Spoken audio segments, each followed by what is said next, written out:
We run into burning houses at 2 a.m. But the things that stayed with me weren't always flames. I'm Caleb Rourke. 9 years on the Athens Fire Department, nights spent on a rotating 24-hour shift where the world keeps shrinking to the size of our rig, the address on the MDT and whatever's coming over the radio. We do the same small rituals every time. Apparatus checks, SCBA inspection, confirm the pass is clipped and functional, run the thermal camera to make sure the batteries are charged, hose bed secured. Those routines are there for a reason. Fire has rules.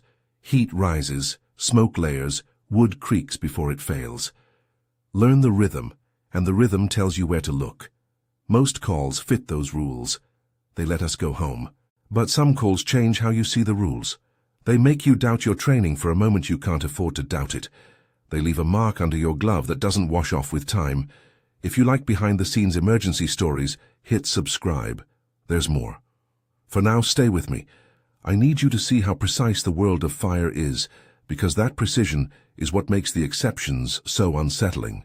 Fire behavior is a kind of grammar. If you know the words, you can read a room. Smoke color and velocity tell you what's burning and how fast. Convection moves heat upward. Low visibility on a floor indicates the ceiling layer is getting thick. We search with partners in a methodical pattern. Right-hand or left-hand search, feel the floor with the toes of our boots for soft spots, call out room by room over the radio. Our thermal imaging camera, the TIC, shows hotspots through darkness and smoke. My SCBA keeps my lungs clean. The pass alert will scream if I stop moving long enough. We trust the tools and the order they create. That trust keeps us alive. The first call that didn't fit the pattern came in at 2:14 a.m. on Chestnut Street in Nelsonville. We were parked at station, the rig warm and quiet, Reeves behind the wheel, Lopez on the nozzle, Carter with the TC in hand, standard positions. The dispatcher tagged it as a second-floor structure fire. Mrs. Jones, neighbors said, was still in the house. The type of call where every second could change the outcome. We roll light and fast. I check my SCBA gauges as we pull out. Full, no leaks. Captain Reeves calls traffic and we pick the quickest route through the quiet neighborhood. The engine's pre-connect is pulled and clipped on the side before we hit the curb. There's always that first glance at the house as you arrive. Does the smoke look light or thick?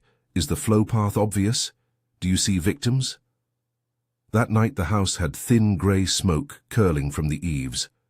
It didn't look like a full second-floor involvement on arrival, but the neighbor on the porch is screaming that someone's upstairs, that he could see a light in a second-floor window. We don full PPE on the tailboard, hood, helmet, chin strap, gloves, and I clip my pass to the exterior harness so if anything goes wrong, the alarm will give a location clue. Lopez rigs the nozzle, smooth bore set for a straight stream for quick reach, ready to change to a fog pattern if ventilation forces us to. Carter is running the TIC, calling out temps in degrees as we go. We force entry to the front, and the heat hits like an answer to a question. Not blazing, but thick and hot enough to make the clear air of the street feel like a mistake. The search is textbook at first. We go right, shoulder to shoulder. My gloved hand skims along baseboards, reaching under beds, checking closets. There's a rhythm to it. Shout the room, name your partner, feel the floor, keep counting. We find the kitchen empty. The radio chirps with the timeline. A neighbor back outside is still yelling that someone's upstairs. I don't expect to find a person in a closet. Closets are usually small, shallow spaces for coats and boxes. The house we're in is old frame construction. The plans in my head don't allow for surprises like this. We hit the second-floor hallway, and the heat climbs. The TIC shows a hot pocket in one of the rear rooms. I kick the door, and it gives. There's a man standing in the small closet inside that room. He's not on the floor, he's standing, he's intact. Not burned, not collapsed. He's looking at me. The air around him is different. I don't have a technical term for it. The temperature on the camera spikes weirdly, like the lens is reacting to something other than radiant heat. He's close enough that when I move forward, his hand closes on my wrist.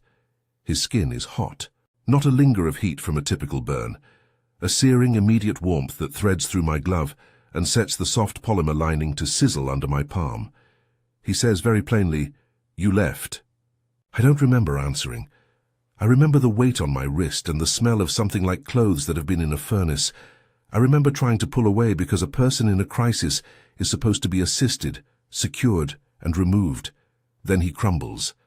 Not a slow collapse. He collapses like the body is turning to powder and falling to the floor. Where he'd stood, only ash remains. Ash scattered on the closet floor in a neat pile, like the end of a candle. The closet itself is wrong. This is the part investigators later confirmed and documented. On the outside, the rear wall of the house is there, the exterior sheathing, the siding, flush with the inside wall of the closet. There is no cavity behind the closet. The blueprints show a straight wall. When the county inspector came in after the fire, he measured the distance from the interior closet wall to the exterior cladding. The measurement corresponded to nothing more than stud depth and insulation. There was no space for somebody to have been standing in a body cavity. There was no structural void that could have hidden a person and then spilled ash. Yet when I leaned in, reached to check a pulse I knew I wouldn't feel, my glove found powder where a rib cage should have been. I got a blister along my wrist from that contact, a single blistered patch under my glove that the medics treated on scene. I still have that mark in my gear bag. It's not dramatic, it's small, a bubble of damaged skin under the cuff, but it's mine and I touch it like a ledger sometimes. The coroner later confirmed that Mr. Jones was found in the kitchen. He wasn't the man in the closet. His body had no indications that he'd been upstairs. That home was later condemned and taken down. We packed out what samples we could, and I remember thinking, with professional stubbornness, that there must be a technical explanation. Old chimneys, backdraft pockets, hidden runs. The brain is good at finding plausible physical answers. But the measurements were clear. The investigators measured. The closet wall sat directly against exterior siding. No hidden crawl space, no lair where a person could have been tucked away. It was as if someone had been standing in nothing. You learn to compartmentalize as a first responder. It's necessary. We do the job in increments, triage, secure, treat, investigate. Emotion is carted off and shelved under later. But there are things that travel from call to call with you. They trail like smoke. After that night, I started checking closets twice. Not because I was afraid of what I'd find in a closet, because I needed to reconcile a professional certainty. The house is a box where the rules work, with a small, stubborn detail that refused to fit. 3 weeks after Nelsonville, we were back on shift when the call came in for a single vehicle rollover on Route 33 overpass at 3:47 a.m. It was the kind of call that takes you out of the rhythm of a house search and into the rhythm of the road. Stabilize the vehicle, check for hazards, protect the scene from traffic and get the patient out. Reeves was driving again. Lopez had the nozzle ready for any leaking fuel. Carter was standing by with the backboard. We took the interstate like we always do. Lights, position for safety, and the mindset of a rope team ready to anchor whatever happens. The overpass sits on a curve, and at night, the shadows under that bridge eat up your peripheral vision. Route 33 has that steady interstate hum even when nothing is moving, a background frequency that drills into the way your ears read danger. The cruiser reported a single car rolled, and the driver claimed that before impact he'd seen someone standing in the lane. That's not unheard of around here. Deer, distracted drivers, people on foot. We weren't expecting anything beyond the usual. We stabilized the vehicle with cribbing and straps, standard extrication steps, battery disconnect, airbag status checked, patient immobilized. The driver was conscious but confused. He swore he hit a person in the roadway, that someone had been standing dead center in his lane like they belonged there. No marks on the car beyond the rollover damage. No person at scene. We canvassed the embankment, called the county, checked the ditch with flashlights and the TIC, which shows heat. Nothing emerged from the grass. The dashcam footage we pulled from the cruiser that had first reported the incident is part of the official record now. When we viewed it in the station over a thermos of burnt coffee, Carter cued the frames. You see the bridge in night vision, the tail light streaking across the metal, and then 3 frames, brief as a heartbeat, show a silhouette standing in the lane. It's centered, perfectly framed. Not an animal, not a deer in mid-leap. A person-shaped negative, upright and still. You can't resolve facial features. The figure is there, then it is gone. We copied the footage for evidence and passed it to investigators. 2 days later, when we requested the original clip from the cruiser's SD card to hand over for forensics, the file was corrupted. Not a technical glitch that could be repaired. The header was scrambled, the codec unreadable. The officer who handled the transfer swore he'd seen the frames. Carter and I argued less loudly than we did about tactics. We argued quietly about the file format and whether a software update could have wrecked the footage. The county techs confirmed corruption. The only version that circulated around our crew was the screen capture Carter had made on his phone, a fuzzy copy of the 3 frames. It haunts me, because I know the sequence by heart now, and I still can't explain it. We drove up onto the overpass to do a physical sweep after that. Under the sodium lights, there's a black streak along the guardrail, a smudge in the paint, as if a hand had pushed against the metal and slid downward. It wasn't soot, it was a matte abrasion in the coating, a grey line that ran parallel to the road. I ran my gloved hand along it and felt nothing unusual. No heat, no residue. But the streak didn't belong. It was vertical alongside the guardrail, centered under the bridge where the dashcam showed the figure. We stabilized the road and closed a lane while the state troopers did their job. The driver slipped into surgery days later and didn't make it. That's a fact. The man succumbed to injuries unrelated to the figure in the footage, and any speculation about connections is just that, speculation. We write down what we can corroborate: time, overpass location, dashcam frames, corrupted file, and the streak on the paint. The rest accrues like rumors behind closed doors. I started carrying a personal camera after that. Not because I believed cameras could catch explanation, but because I felt small relief in knowing I was the one who had the footage if something strange happened again. On night calls now, I look up at bridges where before I would only watch the road. I glance at overpasses as if waiting for a mark to confess itself. Both of those calls lodged in different parts of my memory. Nelsonville lives in my hands. The blister, the ash, the closet wall measured against the siding. Route 33 lives in my head as 3 frames. A negative silhouette that vanished in corrupted code and a streak on an otherwise ordinary guardrail. They're different flavors of wrong. One is tactile and local. The other interacts with technology and the fragility of evidence. Both bent the rules just enough to make me start adding things to my checklist. We don't talk about the kind of doubt that creeps in after an anomalous call. Brotherhood in this job is as much about silence as it is about talking. There's a weight we keep for one another, a tacit agreement to let the night take its own shape. You don't want to seed fear. You want the next crew to approach with the same crisp professional confidence you had last time. But you change. Habits accrete. The call to the cabin off Hope Moonville Road came in at 1:26 a.m. on a weeknight, with that particular stillness that hangs over the Wayne National Forest. The dispatcher said smoke reported at a remote structure. We were running low on sleep by then. That hour stretches a long way into the part of the night where the imagination is slippery. The road in is a gravel track that lights your undercarriage up like a theatre. Turn-offs are tiny and easy to miss. I remember the exact angle of the left turn because I still take it a little slower now. By the time we crested the rise, the cabin sat low to the ground, a single rectangle of weathered wood with a stone chimney. No visible flames on approach, only a thin wisp of smoke rising from the flue and the smell of older wood. We stage at a safe distance, do our size up. No power, no vehicles, no immediate hazards. Carter radios the inbound. No lights on, no one seen approaching. We split the crew, standard for a smoke investigation, with one pair making a quick exterior assessment and the other peeking inside. Stairwell checks, door feel, then a walk along the perimeter for signs of foundation issues. The cabin's front hatch, a rough-cut wooden panel set into the center of the living floor, is padlocked. It looks like someone sealed off access long ago. We find a pry bar and give it a gentle, professional lever.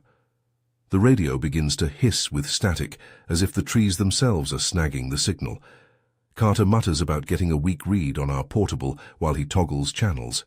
Radios failing in remote pockets is not uncommon. We carry spare frequencies, and our protocols account for intermittency. But that night, the static came like a wall. When we finally forced the ring and lifted the hatch, the smell hit first. Deep, dry mineral ash, and something older that smelled like metal left warm in a field. The beams of our flashlights fell into a small cellar. The pit was roughly carved out and revealed a circular burn ring in the center of the floor, a perfect black halo that looked like a wreath laid by some precise heat. Within that ring sat a yellow helmet, dented and dusty. My stomach folded in a way I didn't like. Yellow helmets around here are not rare, but this one had a nameplate, not a name I recognized from any current crew. Later, back at the station, I passed that description to a county archivist who pulled a missing person file from 1998 for a firefighter named M. Talbot. Monsieur Talbot had been listed as missing in a department record. An archival footnote a veteran told me was the kind of thing that sat nestling under the edges of our memory like a moth in a drawer. Radio channels dropped to nothing while we were down there. Carter's voice came thin through the static and then cut. We were poking around a hole in the floor with a helmet between our boots and a burn ring that wanted to be photographed. Lopez held the light. I had a hand on my nozzle because it's a habit. You touch what you trust. That's when the fireplace in the main room, cold and unused on our approach, reignited. With no wind, with no embers we had placed, the flame took in a way that felt instantaneous. 1 second there's the small cold glow of old soot. The next, a wall of heat pushed at us. We aborted the inspection and pulled everyone out while the cabin flashed. It didn't sit and smolder. It surged like a lung exhaling too fast. In the chaos, the helmet I had seen in the cellar was no longer in place. Nobody could say where it went. We pulled the charge line and hit the exterior, but the structure burned quickly once the event escalated. Later, after the debris cooled and the county engineers took measurements, they reported that the cellar we had opened appeared to have collapsed inward during the flash. Surveys after the burn found no basement cavity where we'd pried that hatch open. The foundation had settled differently. The floor line had altered. The archival file that mentioned M. Talbot put a yellow firefighter helmet in his case notes. Those are the connections we can make on paper. What sits in your memory is a helmet that was there and then was not, and the radio that went from squawk to silence the instant the flame jumped. I want to be clear. We don't create stories. We write down times and take photos, we log names and check archives. But between the paperwork and the quiet at home, there's a private ledger where small live details accrue. I remember the sound the hatch made when it lifted, the exact circular outline of the burn below, and the way the fireplace reignited with no draft involved. I remember wondering how a helmet with an archival match could be sitting in a cellar no one had used for years. That's where I left the narrative for a long time. It seems manageable to catalogue each anomaly and leave it on file. But the file doesn't stop being a thing in your hands. It hums. It changes the way you approach simple tasks. When I lock my locker at night, I check the hinges twice. I roll my SCBA cylinder, feeling the micro-scratches on the alacap, because small details are the breadcrumbs that keep the job honest. On the nights between runs, I find myself walking the milestones of those calls like a child returning to a scene of a broken toy, trying to understand why the shape changed after I looked away. There were other things, one more that will always sit with me like a bruise, and another after that which wraps these memories into a particular shape. But the night we stood outside the burned cabin on Hope Moonville Road, the idea of pattern versus anomaly became more than theoretical. It became tactile. It became the original question I ask every time I put on my gear now. If fire tells a story, and we learn the grammar, what are we supposed to do when we get a sentence that makes no sense? We had the warehouse call later, but that evening in the forest the small, confident parts of me felt chipped. I thought of Nelsonville's closet and the Route 33 overpass, and wondered what line had bound them together, if any. The work demands that you come back the next day and do the routine checks, refill the air bottles, sit in training, and repeat. The repetition is a kind of therapy. It keeps skill where it belongs, but each return carries with it a shadow of hesitation. On that shift after the cabin, we ended the call with raw paperwork and a shaky inventory.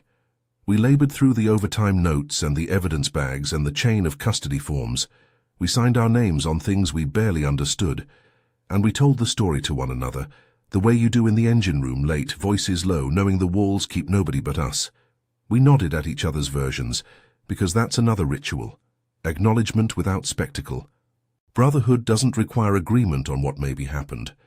It requires shared refusal to let the fear metastasize into panic in the next call. By the time morning leaked in, I was hollowed out in a new way. There is a small private inventory I carry now that has nothing to do with gears, knobs, or checks. The list of odd details from those nights: blister on my glove, 3 corrupted frames, a streak on a guardrail, a yellow helmet tied to an archival name, hundreds of too-perfect handprints on brick walls that I'll tell you about, because they sit at the end of the chain where these incidents converge, and because I want you to see how they read when put together. But not yet. For now, I'm still pulling the thread back, rewinding the nights to where each question began and deciding which one to pull next. We go back out into the night for another shift. The rig is bright and warm. The molded seats smell like gear and coffee. Reeves starts the engine, and we check the gauges. Lopez jokes about his coffee, and Carter cleans dust from the TIC lens. The habitual motions are soothing in a way I can't deny. They make space for clear thinking. They also let the strangeness sit like a stone you can pick up later. That stone was waiting on the riverfront the next time our tones dropped. The warehouse call, 2:58 a.m. at the river warehouse, had a different texture. The building was enormous, brick, and 3 stories tall, fronting a still stretch of the Hocking. We were told by dispatch it was an abandoned multi-story complex that had been a storage and shipping point years ago. Neighbors reported smoke. Old warehouses have histories. They carry debris like bookmarks. We arrived with a standard plan: stage, assess, search. The exterior smelled of age and damp brick. A light breeze laid the river scent across the yard. That place felt like an old mouth. We made entry on the ground floor and found a kitchen area. Someone had been living in there off and on. A small cooking fire had been extinguished in the living alcove by the time we got there. That part was mundane. But when we swept deeper into the building, into a narrow corridor that funneled toward the north wall, we found something that didn't just ask a question. It stared. Hundreds of handprints, layer upon layer, soot-stamped palms and forearms on the brick, arranged as if every single set faced the same point, like a congregation pointing at an altar. The prints were not haphazard. They were deliberate and layered, some faint, some sharply black, as if different events had left their mark in turn. The impression was of bodies pressing at the wall, palms splayed, fingers tense. It made your head tilt. Lopez walked up to the bricks and stopped. He had been quiet on most calls, the kind of nozzle operator that lets the hose do the talking. That night, he stood before that wall and went still. His pass alarm, the device that signals if a firefighter is motionless or down, went off before anyone did more than blink. It started screaming with that shrill mechanical note we all know to mean hurry. Lopez was standing with his face close to the bricks, his hands empty, and he said in a voice that had gone thin, "They're inside." We pulled him back. He wasn't injured. His heart rate changed on the monitor. His eyes were wet with something between adrenaline and something else. We got him to a chair and Carter checked his vitals while I photographed the wall. My gloves picked up a fine film of soot from the print edges.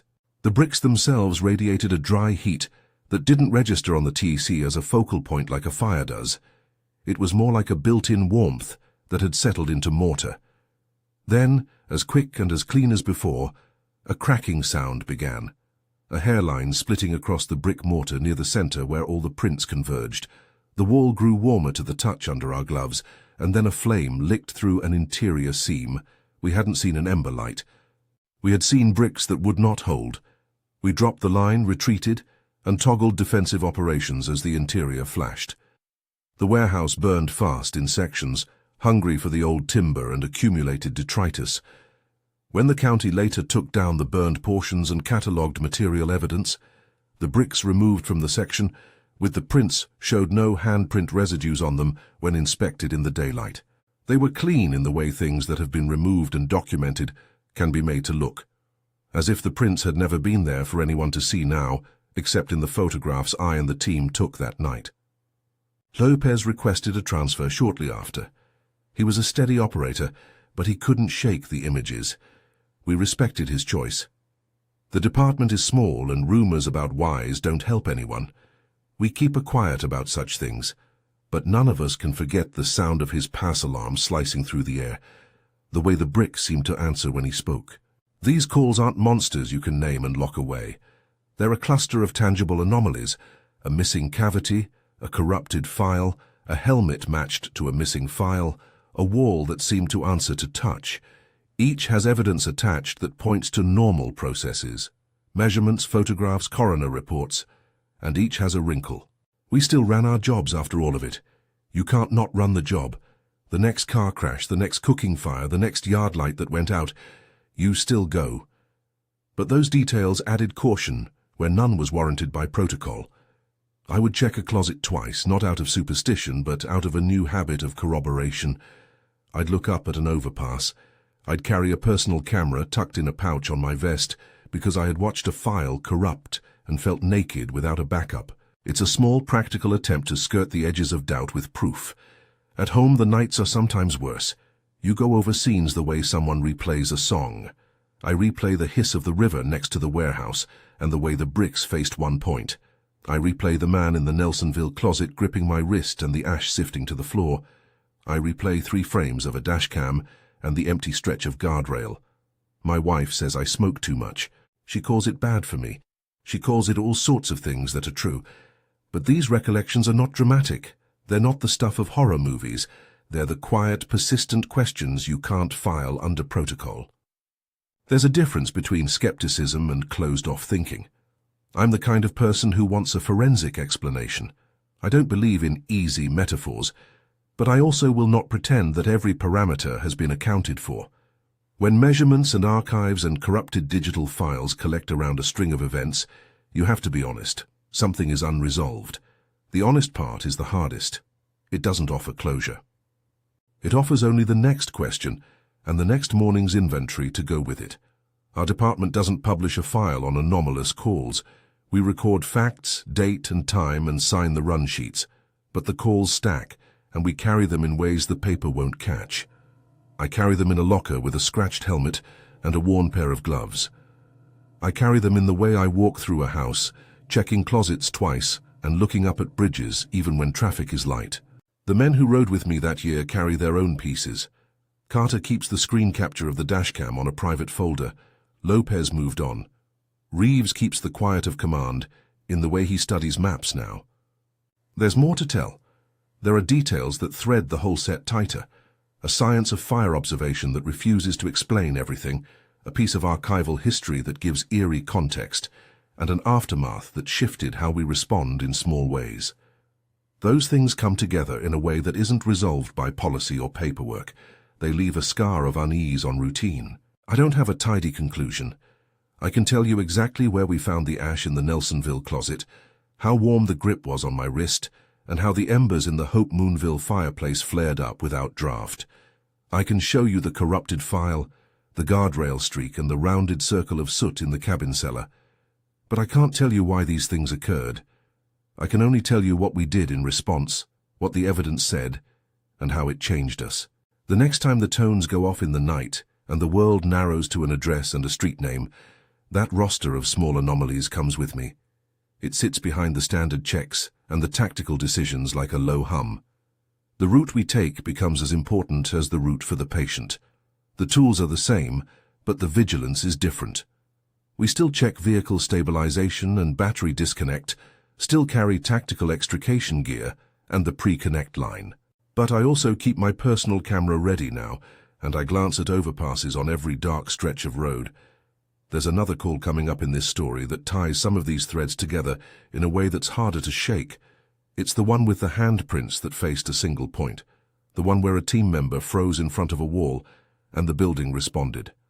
I'll tell you about that, because it's where the pattern narrows into something we could almost compare. But before I go there, before we step back into that warehouse and all the careful protocols are ignored by something we can't measure, I need to rewind and give you some of the context we lived by. The night routines, the crew roles, the way the TIC reads out heat, and why a single corrupted file or a missing cavity matters so much to someone trained to expect order. When you come with me into the rest of it, remember this. We're not seeking a story to make you afraid. We're keeping a record of things that don't fit, because that's part of the job. The scariest emergencies in Ohio weren't always the ones with flames leaping into the sky. Sometimes they were the ones where the house told a story the blueprints denied, where a camera caught something and the file refused to cooperate, where a helmet matched a name from a file and then went missing when the cabin lit.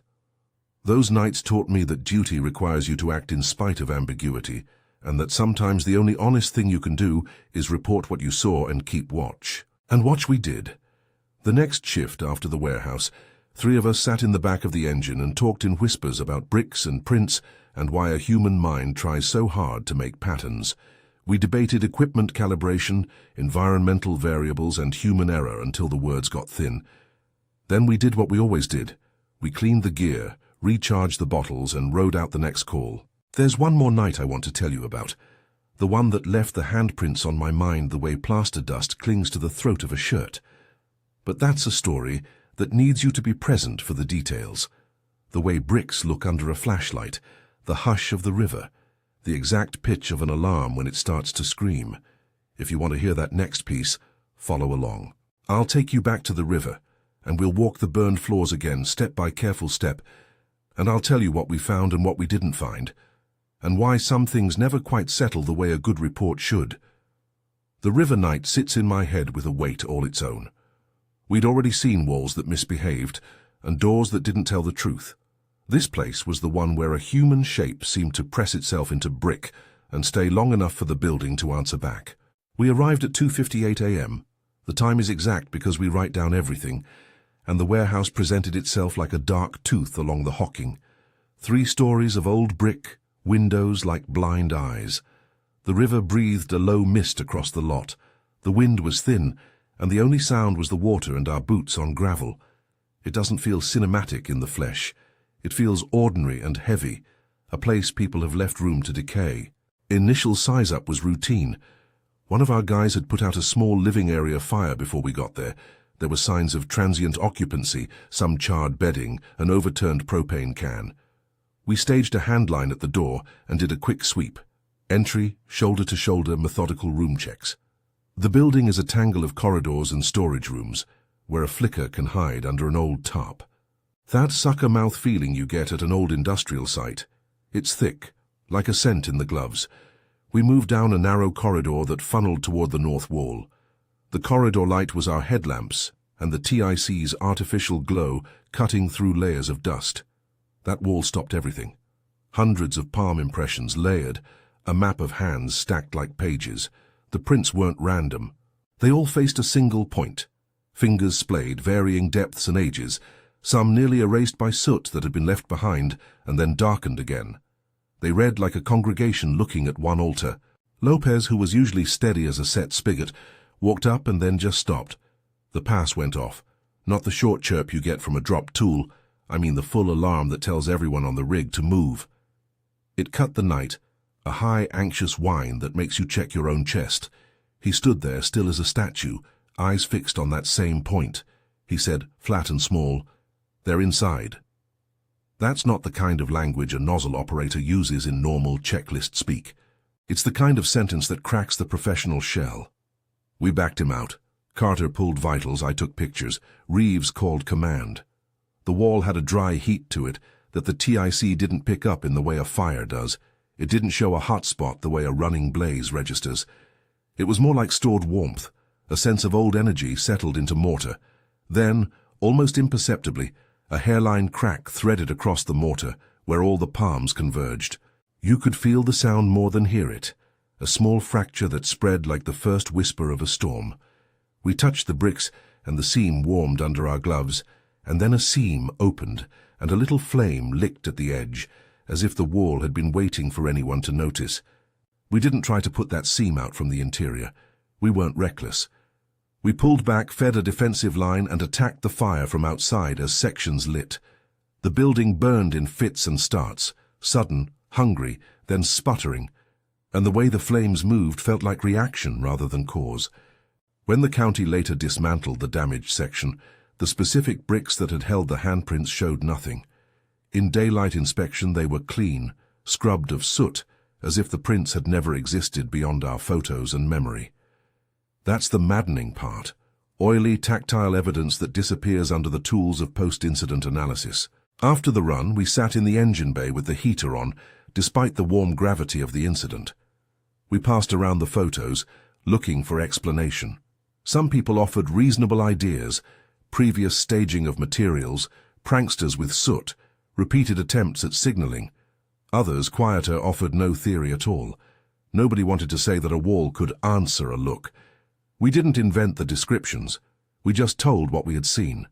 Lopez requested a transfer. He was a good firefighter, and he deserved to go somewhere that let him sleep clean. We didn't persuade him. We didn't ask too many questions. That's how the Brotherhood works sometimes. Permission to step away without interrogation. The handprints connected to the rest of the year's incidents by mood more than mechanism. Each anomaly had its own language. The Nelsonville closet was the tactile, heat in a hand and ash at your feet. Route 33 was image and absence, an upright silhouette in 3 frames, then a corrupted file. Hope Moonville was archival memory, a yellow helmet matching a missing person record for M. Talbot, and then gone when the cabin flashed. The warehouse was congregation, hand after hand aiming at a point on brick. Put side by side, they formed a strange syllabus: texture, image, object, congregation. None of it coalesced into explanation. What they did together was change the way we moved through the night. We did what investigators could. We handed evidence to county techs. The dashcam screen capture Carter had made became an internal piece of our collective memory. The original file was unreadable, and the techs could only say it was corrupted beyond salvage. The coroner's report for Mr. Jones showed his body in the kitchen and confirmed that no one had been found upstairs. For the cabin, county surveyors noted foundation displacement after the flashover. Their reports didn't say impossible, they said changed structural indicators. The bricks from the warehouse, inspected under daylight and lab analysis, yielded nothing conclusive. That's the official record, facts measured and filed, and all the rest stored in human memory. Between the formal documentation and my private ledger sits a long list of small behaviors I adopted without fanfare. I keep my personal camera charged and tucked into the pouch inside my turnout coat. I check closets twice and feel the back wall with both hands when I search, not trusting a cursory sweep to tell me the whole truth. I look up at overpasses as part of routine road checks now. An overpass is as much a hazard as a downed live wire in my mental inventory. I do not bring these things up in training sessions because training requires predictable variables. I don't want to seed a fear that becomes rumor. But I change little things, extra checklists, extra glances, a new kind of attention that's quiet and methodical. There's a cost to living like this. Habits keep you safe, but they also anchor you to the incidents. I find the details replay themselves when my world is quiet. The blister under the cuff of my glove from Nelsonville, the 3 frames Carter hawked around on his phone, the well-worn nameplate I read on that yellow helmet that matched M. Talbot's file. They don't scream. They're persistent, a low-grade noise that lives in the margins of my attention. My wife asks me sometimes what I'm thinking. I tell her I'm processing paperwork. She says I smoke too much, and she's right. She also listens when I tell her the pragmatic parts, what gear to check, where to set the ladder. She does not ask me to explain the things that won't admit explanation. People outside the job will ask how I sleep. Answer: better after I run a full equipment check, worse when I imagine the sequence of hands on a brick wall. My sleep is full of procedural microchecks. Did I strap the mask properly? Did I run the pass before the ladder was raised? The brain comforts itself with habit. Habits are concrete. They are visible and measurable. They keep you alive. But they do not stitch the oddities into a neat fabric. We try to approach the phenomenon like technicians. For instance, the odd TIC readings in Nelsonville. That spike when the camera registered something other.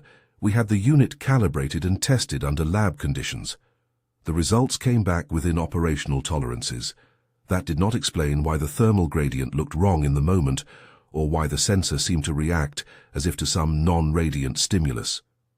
We checked software, firmware, environmental settings, battery health. The camera worked as intended in every diagnostic we ran.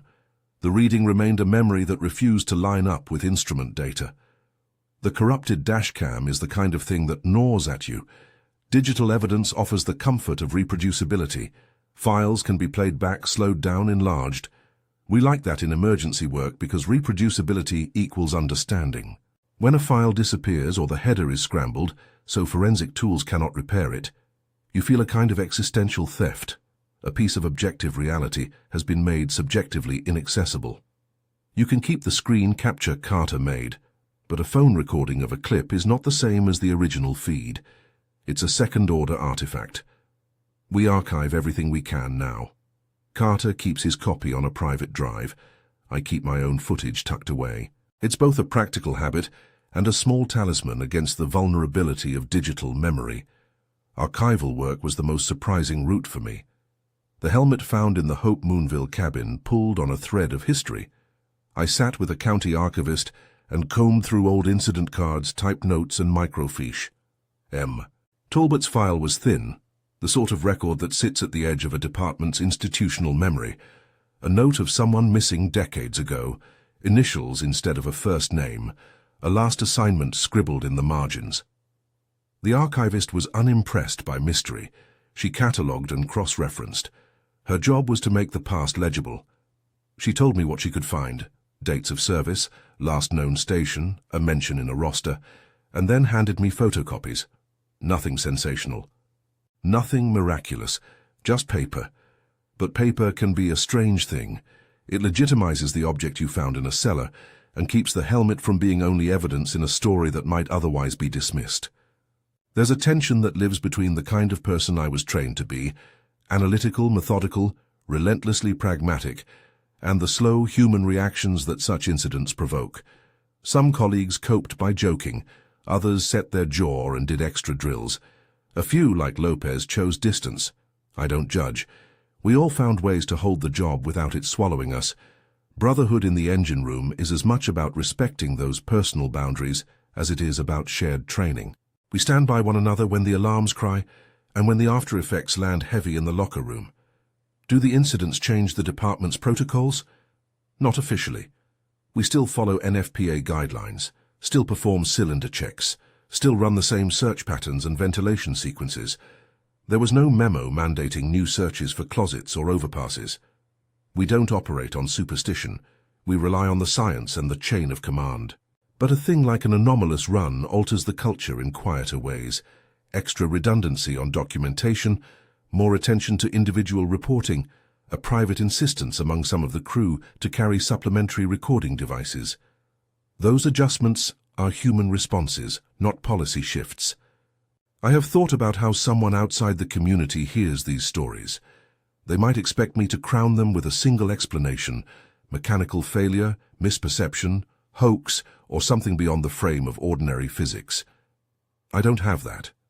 I can offer evidence, measurements made by county inspectors, a coroner's report, a corrupted digital file, photographs of soot patterns, a helmet inventory. I can offer personal testimony. What a grip felt like against my wrist, the sound of a pass alarm, the precise glare on a guardrail at 3:47 a.m. What I cannot do without overstepping is convert those observations into a claim about cause beyond what we recorded. After the year of calls, I started doing small things at home that felt like rituals for me alone. I checked my turnout jacket for fingernail catches. I examined the inside of the helmet for salt or ash. I opened the turnout bag and rearranged the cylinders like someone setting stones in order. These are not useful beyond my own sanity. They don't change the fact that a file was corrupted or a wall's prints vanished under daylight. They are personal ways to feel agency in a profession that depends on both action and acceptance. Months passed. The city kept running its usual emergencies. People still put out their own cigarettes on porches and burned toast and fried oil. Our shift schedule cycled the same way, but the memory of those nights kept nudging at procedural edges. I would approach a house now and feel the list of anomalies nudging my attention: closet, overpass, helmet, handprints. The list never became a hypothesis. It became a background vigilance that sat under my professional checklist. there were consequences that reached beyond habit. The men who were there that year carried the incidents differently. Some put the photos away and never looked at them again. Others printed copies and kept them in a private folder. Still others found ways out. Lopez transferred. Carter closed his folder and kept the screen capture in a private drive he rarely opened. Reeves continued to lead with the same laconic control that had always characterized him. If anything, the incidents made him more rigid about certain checks, less indulgent with shortcuts. We protected one another's mental spaces by not demanding one explanation and by accepting personal coping strategies without interrogation. One small moment stuck with me more than any official notation. After the warehouse burned, I stood by the river and watched the reflection of the moon shift in the water. The light slashed across the current and the bricks of that old structure, and for an instant the handprints looked like fingers cupping the moon's image. It was a private image, a little foolish maybe, but it captured how small observations, hands on a wall, a streak on guardrail, a yellow helmet, assemble into a private mythology that does not require proclamation. I'm a person who wants to know. I trained to diagnose. I trained to read patterns and to rely on instruments that translate heat into numbers and motion into an alarm. But these incidents test the limits of that training. They don't break the rules. Fire behavior still follows its physics most of the time. But they show the edges of what we can account for when multiple types of evidence leave behind contradictory impressions. If you're listening and you want an answer, I won't pretend I can give a definitive one. I can give you the ledger, times, places, the tactile and the photographic, the measurements and the reports. I can tell you how it changed me and why I now carry a camera in my vest. I can tell you that I check closets twice and look up at overpasses. I can tell you that we still do our jobs the way we always have, with the same attention to safety and the same devotion to people who need help. That duty doesn't bend for wonder. It obligates. What these calls did do was teach me a kind of humility about the job. We operate in a world full of variables: weather, structure, human error. We create protocols to manage them and training to internalize those protocols.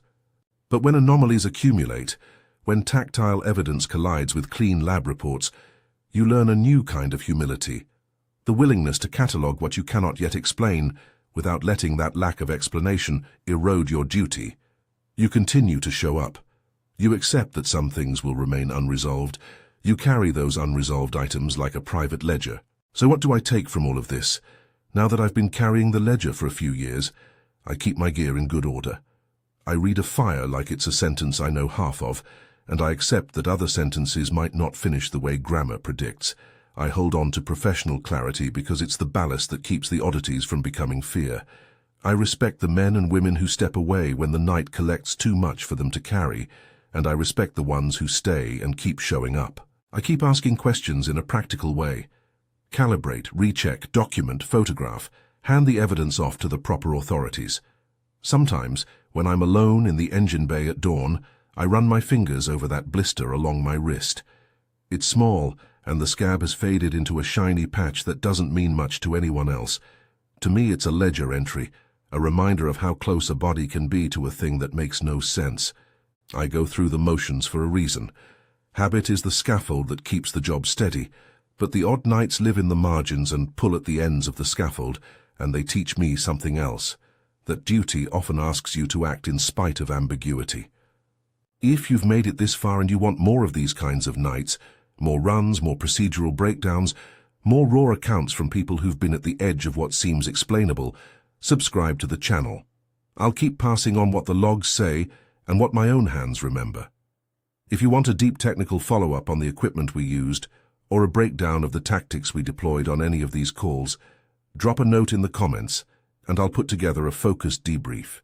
I've faced burn victims, flipped cars, kitchen fires that could have taken lives, real emergencies with clear actions and clear outcomes.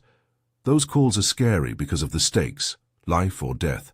The scariest runs I tell you about now are different in a way that keeps nagging at me. They're not all about flames, they're about inconsistency at the edges of the job, about evidence that retreats when daylight comes for it. They're the sort of incidents that make you check a closet twice and carry a camera, because proof matters in a world where files can be corrupted and bricks can appear clean after you swore you had photographed hands burned into them. I still put my helmet on and clip my pass and march toward the address when the tones drop. That's what the job requires. But I do it with a quieter kind of attention now. The scariest emergencies in Ohio weren't always the ones with the biggest flames. Sometimes they were the ones that left marks only a small group of us could see. Blisters, three-frame silhouettes, archival helmets, layered handprints on brick. I don't have a tidy answer for why those things happened. I only have records and memories and colleagues who share parts of the ledger. We keep watch, we report what we can, and we learn to live with the fact that some runs, no matter how expertly handled, do not provide the closure we trained to expect.